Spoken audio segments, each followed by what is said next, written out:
Seguimos en Amia para Todos y, como ustedes saben, nos gusta acercarnos a la gente que piensa, a los buenos textos, y eso se combina en este caso con un gran periodista. Está con nosotros Daniel Muchnik. Daniel, bienvenido. Muchas gracias. Es uno de los periodistas que escriben sobre economía más importantes de la Argentina, no solo porque lo creamos de este programa, sino porque lo han reconocido así de distintas instituciones. La última fue el premio CONEX que recibió, CONEX de Platino. CONEX de Platino. De análisis económico en 2007, cuando se dio este premio. Así que un gran periodista de Argentina que presenta la reedición de su libro Negocios son negocios. Reedición ampliada, ¿no? Claro, es un libro que había salido hace unos años y ahora con nuevos datos.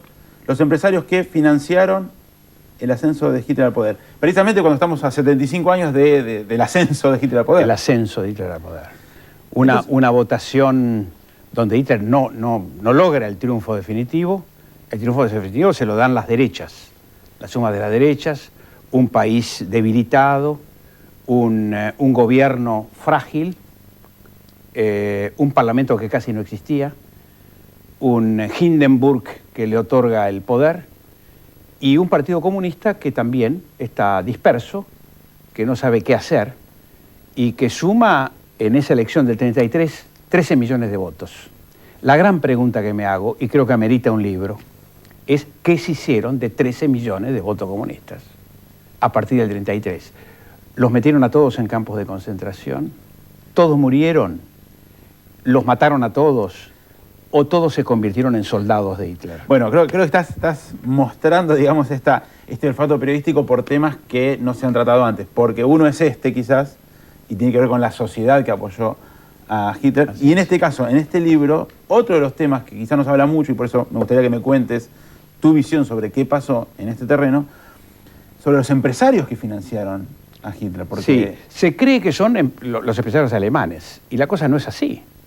Quienes empezaron a financiar a Hitler fueron los empresarios rusos, emigrados tras la revolución bolchevique del 17 y que aterrizaron en Alemania, porque Alemania había hecho muchos negocios en Rusia. En primer lugar, Alemania creó todo el sistema ferroviario ruso, lo estableció, más o menos como acá los ingleses. Entonces había una gran afinidad empresaria. Y estos emigrados rusos, los rusos blancos, llegaron a Alemania sembrando el terror bolchevique. Este terror bolchevique se plasmaba en la toma de las fábricas por parte de los propios rojos alemanes. Así que ya en 1922-23, después que sale de prisión Hitler, empieza a recibir dinero de estos rusos blancos. Después vienen los empresarios alemanes, los empresarios fuertes, pero después vienen los empresarios del mundo, de los cuales no se venía hablando, y creo que este libro es el primer libro en nuestro idioma que habla de este tema. Hay libros dispersos en inglés. Ahora, investigaciones dispersas. Vos ponés y hay mucha documentación del Departamento de Estado norteamericano. Vos ponés responsabilidad en estos empresarios porque precisamente el título del libro parece justificar lo que muchas veces se dice, bueno, negocios son negocios. Estaban haciendo negocios, no tenían que saber lo que pasaba ni apoyar al gobierno. No solamente hacían negocios, había muchos nazis en el mundo empresario. Como había muchos nazis en la nobleza inglesa que favorecieron los negocios entre Inglaterra y Alemania. La nobleza inglesa, gran parte de la nobleza inglesa, era pro-nazi, pro-orden. Hasta estuvieron a punto de tentarlo a Lawrence de Arabia, antes que se matara en ese accidente con la motocicleta. Y digamos que movilizaron a varios intelectuales también. Hay mucho elemento. Eduardo VII tuvo que abdicar porque era un pro-nazi definitivo. ¿Cuáles son las empresas más grandes, digamos? Porque uno tiene curiosidad de decir, bueno, de las que están hoy. Bueno, ¿cómo no? No habría que subirse a ningún auto General Motors, ni ningún auto Ford, por ejemplo, pero tampoco a ningún auto Mercedes-Benz, ni a ningún auto Audi, ¿no? En primer lugar, los Mercedes-Benz y todas las fábricas alemanes utilizaron mano de obra esclava, judía y no judía, rusa especialmente, ¿no? Y General Motors y Ford tenían filiales en Alemania. Opel, General Motors, y la Ford, que fabricaba camiones también.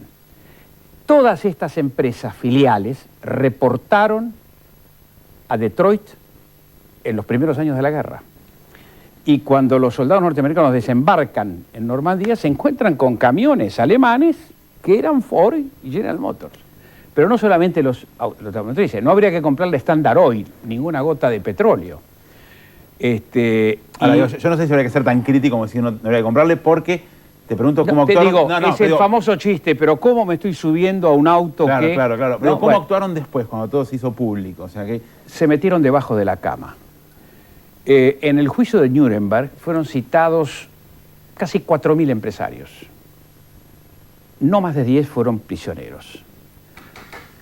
Incluso te estoy diciendo que fueron citados los que fabricaron los hornos crematorios, los que fabricaron el sistema y la infraestructura de los campos de concentración. Ellos sí o sí sabían para qué se iba a usar. Sabían Le perfectamente explicaron- el destino de la muerte. Bueno, también lo sabían los de IG Farben, los químicos de IG Farben, que tenían incluso alianza con capitales norteamericanos cuando fabricaron el Ciclón B, que era un elemento, un veneno capaz de matar a seres humanos en muy poco tiempo. Había que resolver la matanza Sí, rápidamente. la parte industrial del nazismo fue un componente Las balas clave. no alcanzaban para fusilar.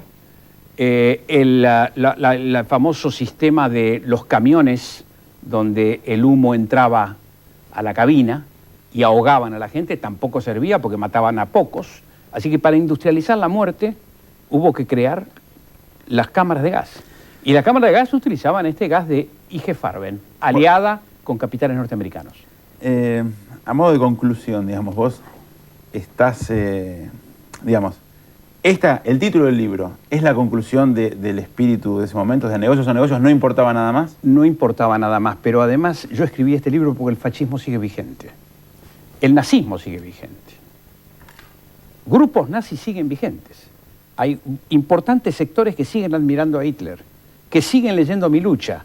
Mi lucha no ha sido prohibida como libro. No, y el fascismo lamentablemente como en Buenos ideología... Aires están las librerías. Exacto, lamentablemente y el fascismo como ideología es una ideología de las izquierdas y de las derechas. Tanto las izquierdas como las derechas se han apropiado de una ideología de violencia. Es un mundo violento. Y el fascismo es esto, violencia. El ejercicio de la violencia. Sí, digamos, aniquilar al otro, no tomar en cuenta al Destruir, otro. romperle la cabeza. Esto es el dictamen fascista, ¿no? Ahora vos también sos licenciado en Historia, eso se nota, me parece, por el trabajo, pero también quizá con el cierto rol pedagógico en todo esto. Soy maestro de escuela. He sido maestro de escuela entre los 18 y 21 años. Y soy docente universitario, ¿no? Porque es parte del sentido del libro, ¿no? Contar un poco y Sí, poner sobre sí. la mesa un tema que no está Te terminado. digo un tema muy crítico. Se hizo una encuesta antes de los atentados a la embajada de Israel en Buenos Aires y el atentado a la AMIA. Se hizo una encuesta donde se demostró que los chicos de la comunidad judía en la Argentina desconocían que habían pasado, gran parte de ellos desconocían que había pasado en el Holocausto. Los padres se negaban a transmitirle la negatividad de la historia, cuando en realidad lo que hay que explicarle a los adolescentes es qué es lo que ha pasado y no ocultarle la realidad. Es decir, lo positivo del futuro sabiendo eso, Fenómeno. digamos, ¿no? Hay O sea, que saber la realidad, hay que pisar sobre la tierra y conocer la realidad. Y esta es una parte mínima de la historia. Celebramos entonces por todo esto que nos Muchas contás, gracias. Daniel, que sigas trabajando con tanta precisión como periodista y que hayas reeditado entonces Negocios son negocios. Y ustedes pueden seguir en contacto con Daniel Muchik. Muchos lo harán a través del diario en el cual él escribe, pero también lo pueden hacer a través de esta investigación sobre los empresarios que financiaron el ascenso de Hitler al poder. Muchas gracias. Gracias a ustedes. Nosotros seguimos con más AMIA para Todos después de esta pausa.